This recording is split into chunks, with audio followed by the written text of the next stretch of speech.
in-overtaken ka lang at nakadikit lang unti sa'yo yung sasakyan, umiyak ka na agad. Tapos sasabihin mo, "Ginit-git ako niyan." Ngayon, hahabulin mo. Sisitahin mo yung nag-overtake sa'yo kasi sinabi mo ginit-git ka. Pero, di mo alam na yung driver na yon na sinasabi mong ginit-git ka, wala talaga sa isip niya na ginit-git ka niya.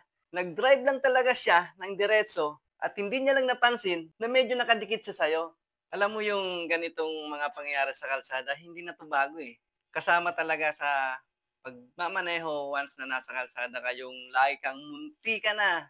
Muntik na ako, muntik na ako masaging nun, ginit-git ako nun, Yang salitang muntik ka na yan, lagi yan kasama tuwing magda-drive ka, tuwing nasa kalsada ka.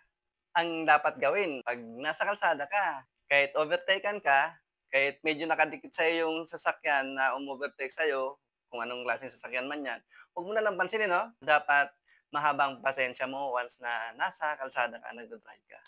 At huwag mainitin ang ulo. Kahit sa isip mo na nagmamadali ka, dahil meron meron pang mas gusto pa na mauna sa'yo, hayaan mo, paunahin mo.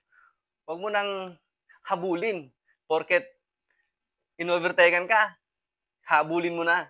Huwag mong gagawin 'yan. Kasi hindi natin alam yung mga posibleng mangyari dun sa dulo 'pag hinabol mo 'yan.